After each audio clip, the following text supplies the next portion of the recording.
Apapun yang terjadi, tetap semangat. Esok hari kan berganti, tetap semangat. Masa depan telah menanti, tetap semangat. Tetap semangat, tetap semangat. Apapun yang terjadi, tetap semangat. Esok hari kan berganti, tetap semangat. Masa depan telah menanti, tetap semangat. Tetap semangat, tetap semangat.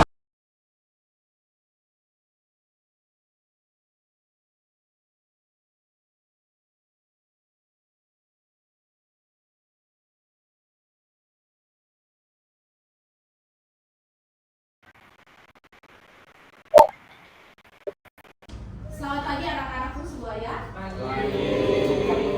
Oke, bagaimana kabarnya kalian? Baik. Selamat pagi dosen Pak Johan sama Pak Bin. Di sini mereka sudah join, Ibu BPL ya. Jadi kita harus tetap semangat. Oke? Oke, anak-anakku sekalian, sebelum kita belajar di sini Ibu ingin kita harus mulainya dengan berdoa.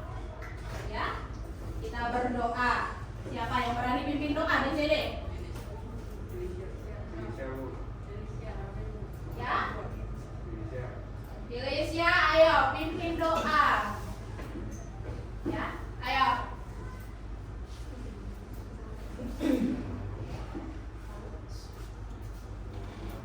Di depan. Mari teman-teman dari Tuhan, sekarang pagi ini kami ingin mulai belajar kami ya Tuhan, dan kami juga ingin mulai berdoa bulannya Tuhan. Semoga kali ini berjalan lancar ya Tuhan. Dalam Yesus kali amin. Amin. Terima kasih ya, Billy ya. Oke, anak-anakku sekalian, di sini siapa yang tidak masuk hari ini?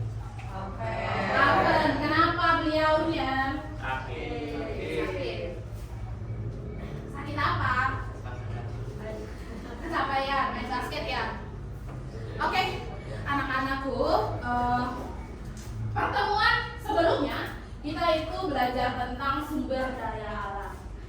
Yang kalian ketahui, ya Ibu ingin tanya nih anak-anakku sekalian, sumber daya alam itu apa? Ini berkaitan soal ulangan ya. Sumber daya alam itu apa? Ayo, siapa? Ayo, harus aktif ya. Ya, ayo. Masih ingat pengertian dari sumber daya alam? Ya, oke. Siapa? Catherine. Sumber daya alam berarti segala sesuatu yang ada di alam dan dapat dimanfaatkan untuk memenuhi kebutuhan serta kesejahteraan manusia. Oke. Sumber daya alam, betul sekali apa yang disampaikan sama Catherine ya. Sumber daya alam itu segala sesuatu yang ada di alam yang tujuannya untuk kesejahteraan manusia. Jadi kalian coba pikir bagaimana kalau kita manusia itu tidak punya sumber daya alam. Apa yang terjadi kalau kita tidak punya SDA? Semoga kita terpenuhi. Iya, betul sekali. Tanabe sama Rika itu luar biasa. Jadi kalau tidak ada sumber daya alam, yang pastinya kebutuhan kita itu tidak akan terpenuhi. Jadi sungguh luar biasa. Oke, sumber daya alam itu ada berapa sih? Ini berkaitan dengan soal ulangan ya. 3. Ayo, siapa yang berani? Ada 3. Nomor 1 apa sumber daya alamnya? Ya, kehutanan. Terus? Pertambangan. Kelautan atau perikanan. Sama yang tadi sebenarnya ada pariwisata di situ ya. Iya, ada pariwisata. Jadi itu adalah pembagian dari sumber daya alam. Jadi kalian masih ingat ya, itu salut banget kelas 11 IPS masih ingat materi tentang SDA. Dan hari ini anak-anakku sekalian, itu kalian akan belajar tentang analisis mengenai dampak lingkungan. Ya, dari apa? Analisis mengenai dampak lingkungan itu dari SDA. Dari jenis-jenis SDA yang sebelumnya kita bahas. Ya, dari kehutanan, dari kelautan, pariwisata, pertambangan. Ya, jadi materi ini sangat penting. Kenapa sangat penting, Bu? Karena yang pastinya bermanfaat untuk kalian. Karena kalian adalah generasi muda yang notabene-nya itu harus peduli lingkungan. Jika lingkungannya rusak, apa yang harus kalian lakukan nih? Jadi materi ini sangat penting sekali untuk kalian ya anak-anakku sekalian dengar. Jadi hari ini kita akan belajar tentang analisis mengenai dampak lingkungan. Tujuan pembelajarannya, ya di sini ibu akan tampilkan. Untuk apa sih kalian belajar? Ya yang pastinya untuk masa depannya kalian. Oke, tujuan pembelajaran. Oke, yang pertama yaitu menunjukkan sikap bekerja sama, jujur, tanggung jawab, dan disiplin. Yang kedua, memahami pengolahan SDA berwawasan lingkungan dan berkelanjutan. Yang ketiga adalah mengidentifikasi pemanfaatan SDA berdasarkan prinsip ekofisiensi. Prinsip ekofisiensi itu prinsip yang seperti apa? Itu prinsip di mana kalian itu mengupayakan mengelola SDA sebaik mungkin, seefisiensi mungkin.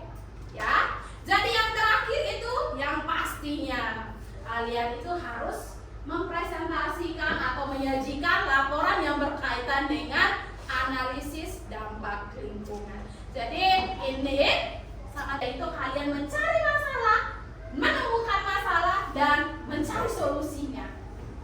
Ya, jadi model yang seperti itu, metode yang ibu gunakan adalah metode diskusi dan tanya jawab. Jadi kalian nanti bisa diskusi, tapi ibu batasi waktu diskusinya berapa menit. Terus seperti itu ya, membagikan kalian menjadi 4 kelompok. Jadi karena kalian di sini jumlahnya 20 siswa, ibu akan membagikan kalian menjadi 4 kelompok. Satu kelompok itu isinya 5 orang. Ya, isinya 5 orang ya anak-anakku.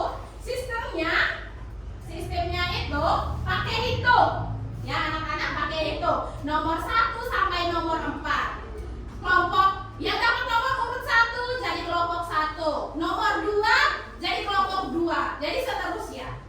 Jadi sistem pembagian kelompoknya pakai menghitung ya. Dengar anak-anakku? Jadi supaya semuanya adil nih, bisa bekerja sama.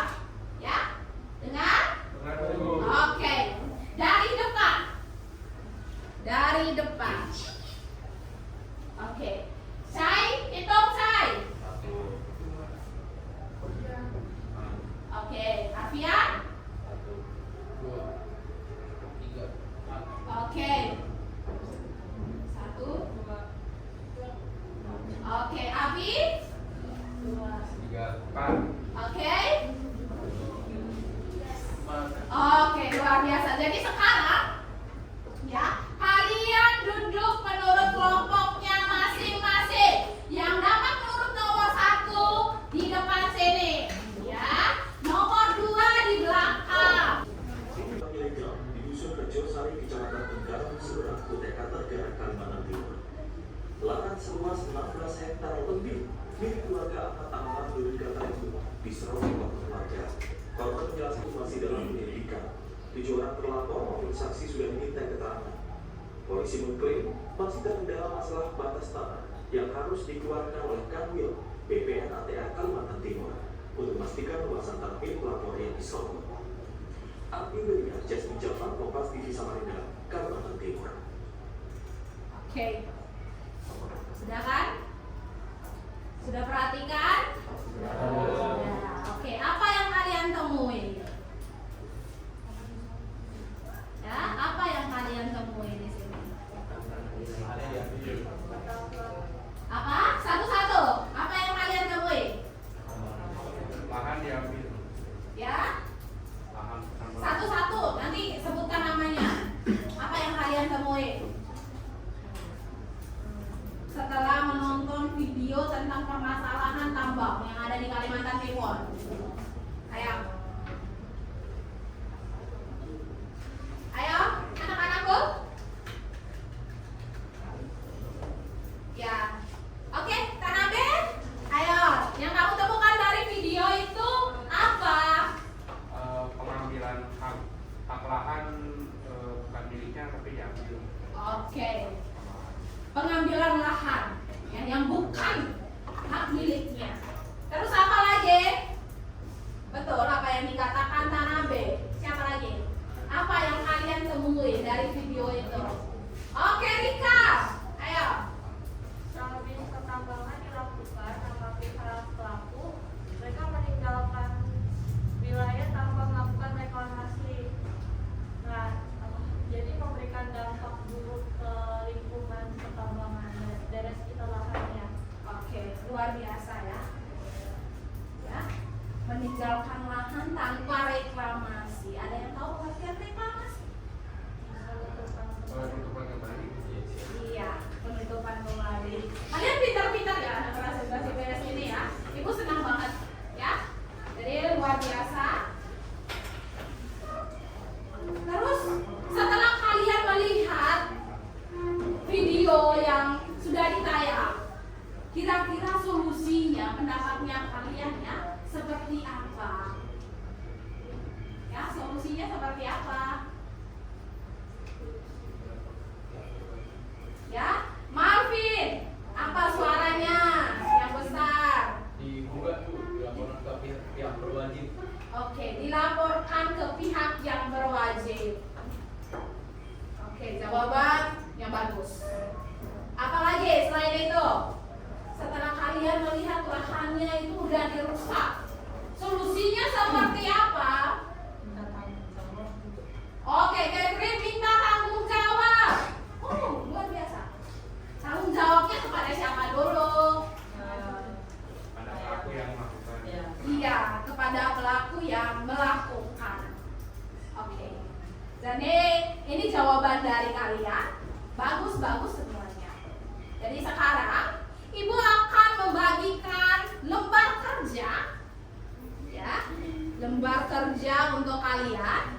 Jadi segala informasi ya, kalian tuangkan di dalam lembar kerja ini. Ya, jadi ada beberapa soal di situ. Ini, Ibu bagikan satu kelompok.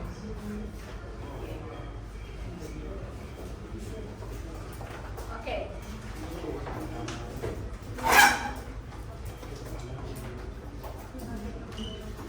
Setelah kalian menerima lembar kerja, Ibu izinkan kalian gunakan handphone.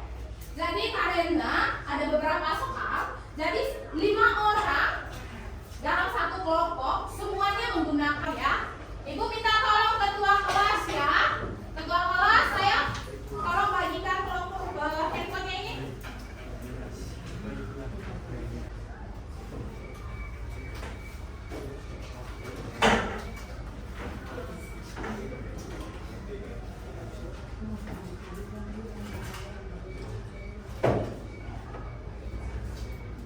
Jadi ingat anak-anakku sekalian, handphonenya digunakan, ya, nggak boleh nonton yang aneh-aneh, ya, jangan aneh-aneh. Kerjakan LKPD yang Ibu sudah bagikan, dan Ibu memberikan waktunya cuma 30 menit, ya, untuk pengerjaan LKPD-nya.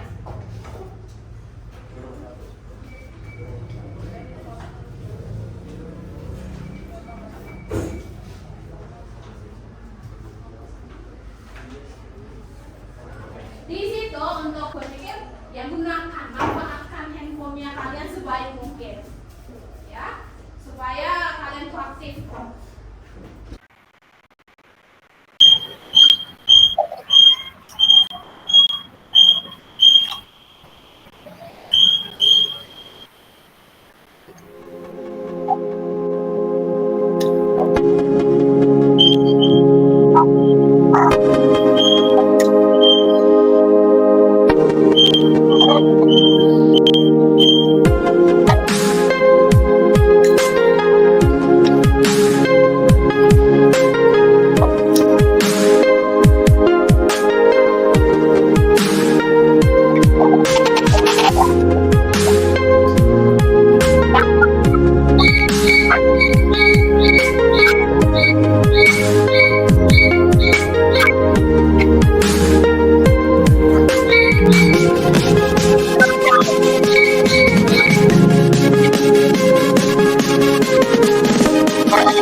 kami ingin mempresentasikan hasil jawaban kami dari lembar kerja peserta didik. Nah, kita langsung jawab aja yang nomor 1. Berdasarkan artikel berita di atas, carilah informasi berkaitan dengan masalah di atas. Apakah permasalahan di atas harus menggunakan dokumen AMDAL? Silakan peserta didik analisis.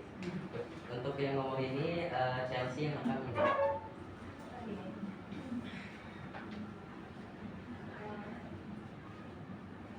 Dalam konteks pengembangan nikel ini diperlukan penggunaan dokumen AMDAL. Umumnya diperlukan AMDAL digunakan untuk mengevaluasi dampak lingkungan dari kegiatan industri seperti pertambangan, termasuk dampaknya terhadap kehidupan warga dan lingkungan sekitar.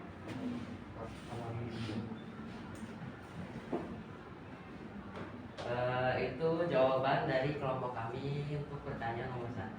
Sekarang untuk pertanyaan nomor 2, carilah informasi berkaitan dengan artikel di atas serta dan apa saja dampak perubahan terhadap lingkungan.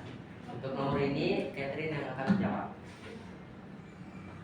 Oke, untuk yang dampak perubahannya ada 6 poin. Yang pertama, dampak perubahan tersebut tuh menyebabkan debu. Industri nikel menghasilkan polusi udara dan debu yang dapat merugikan kualitas udara di sekitar pemukiman, berpotensi menimbulkan masalah kesehatan seperti ISPA. ISPA itu tadi Infeksi saluran pernapasan akut. Terus yang kedua ada pengurangan tutupan lahan pertanian. Penambangan nikel dan perubahan landscape menyebabkan kehilangan lahan pertanian, mengancam ketahanan pangan dan mata pencarian tradisional masyarakat. Yang ketiga ada kerusakan ekosistem.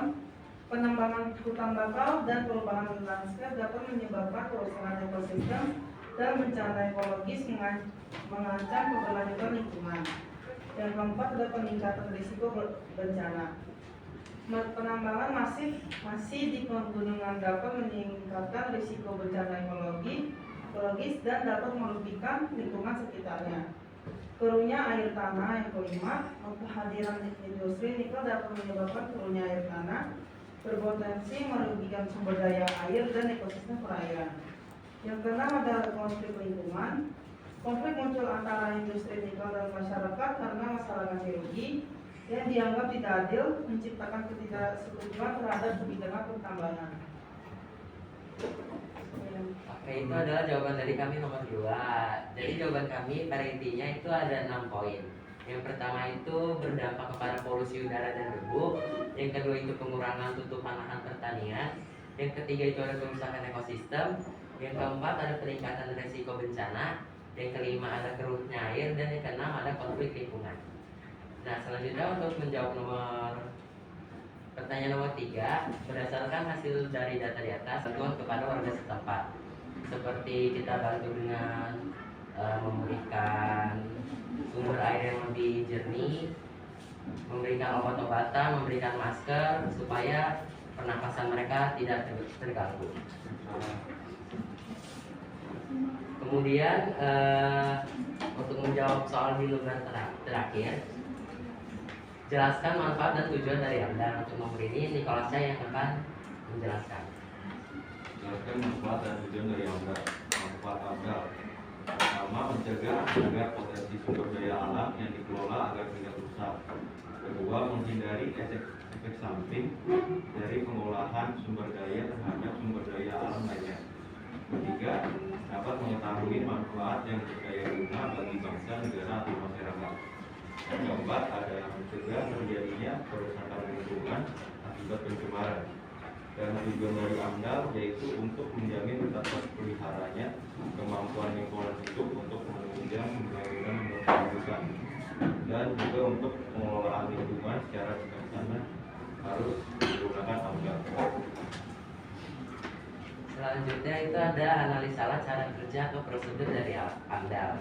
Yang pertama itu ada PIL atau penyalinan informasi lingkungan, berisi informasi tentang kondisi lingkungan sebelum suatu kegiatan dilaksanakan. Yang kedua ada KA AMDAL, harus disusun dan disepakati bersama oleh pihak-pihak terkait. Yang ketiga ada RKL, itu menjelaskan teknis pengelolaan lingkungan yang terkena dampak kegiatan. Yang keempat itu ada RPL, dilakukan untuk mengetahui dampak pada setiap aspek lingkungan. Yang kelima ada PEL, berisi hasil evaluasi kondisi lingkungan pada saat kegiatan berlangsung. Yang keenam ada SEL, digunakan untuk mengevaluasi kegiatan yang sedang berlangsung. Dan yang ketujuh itu tata laksana AMDAL, itu pelaksanaan AMDAL sampai operasi kegiatan. Sekian itu presentasi dari kami. Apakah ada sanggahan atau pertanyaan? Nggak ada sih, karena saya udah merasa jelas terjawab. Apakah dari kelompok lain? Silakan. Oke, Malvin. Bertanya, bagaimana peran partisipasi masyarakat dalam proses AMDAL? Seperti yang aku udah jelasin di bagian kesimpulan tadi, bagi masyarakat yang tidak terkena dampak pertambangan gitu, mereka tuh bisa ngebantu dengan memberikan suplai seperti air yang lebih sehat, makanan yang lebih sehat, atau bahkan obat-obatan dan masker. Nah, segitu dah. Terjawab belum? Apakah terjawab?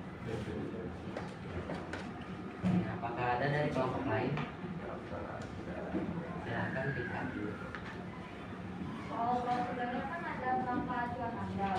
Nah, dalam membuat kerangka acuan AMDAL ini yang disusun yang ini, itu pihak-pihak apa aja yang terkait? Pihak-pihak yang terkait itu bisa aja pendiri perusahaan yang usahanya akan dibangun. Habis itu ada gubernur dari daerah tersebut. Habis itu ada Kementerian Geografi, Kementerian BMKG juga bisa ikut masuk. Dan dan perwakilan dari warga-warga. Ya, Oke, apakah masih ada pertanyaan lain?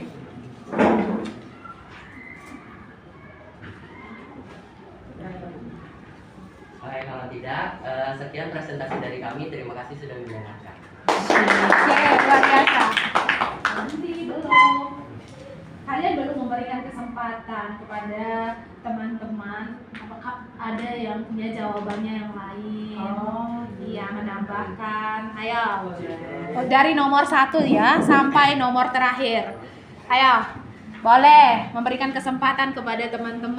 Berdiri aja. Jadi dong. Ini kesimpulan saya. Iya. Oke.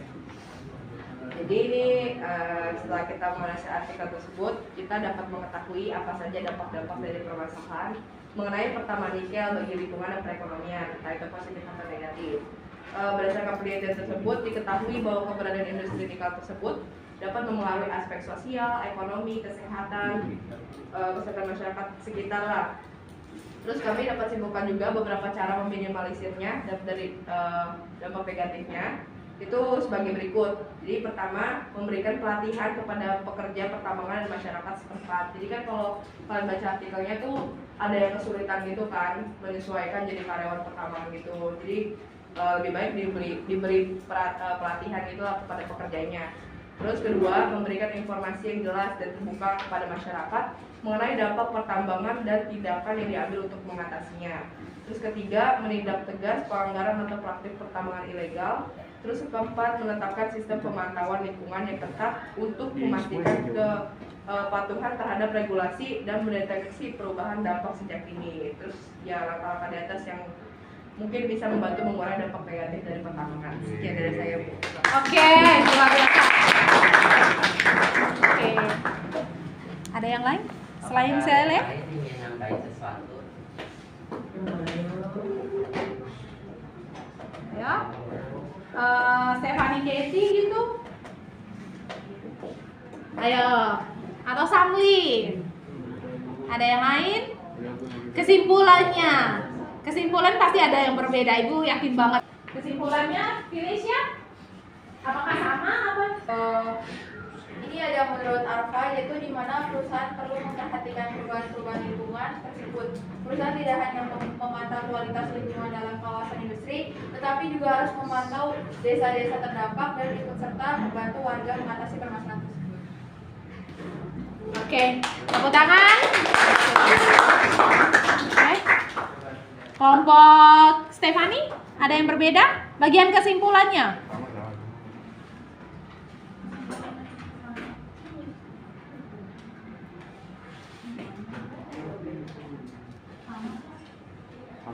Sama ya? Kurang lebih Oke. sama. Oke, jika sama, kelompoknya Abi boleh menutup presentasi ya. Oke, sekian presentasi kami. Terima kasih sudah mendengarkan. Oke.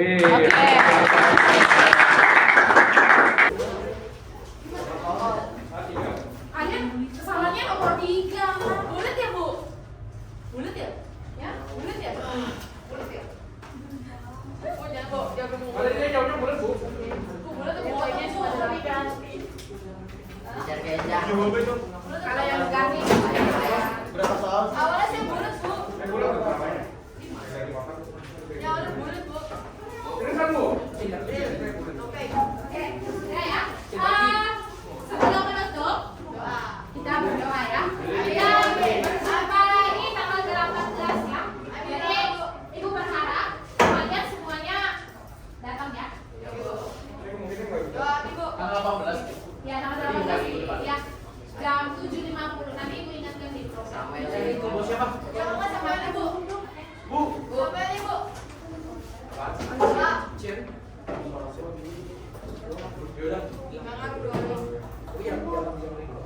Oke, kita berdoa ya. Indonesia bimbing apa? Ibu. Indonesia. Nabi itu bukan Nabi, Bu.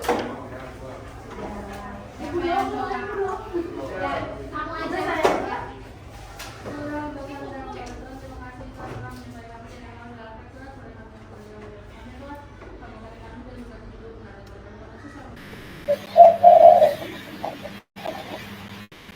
Ibu, waktunya habis.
Ibu, waktu kita habis. Waktunya habis. Padahal kita boleh live kan? Ya Pak, sudah bisa kita. Sudah bisa live. Izin live.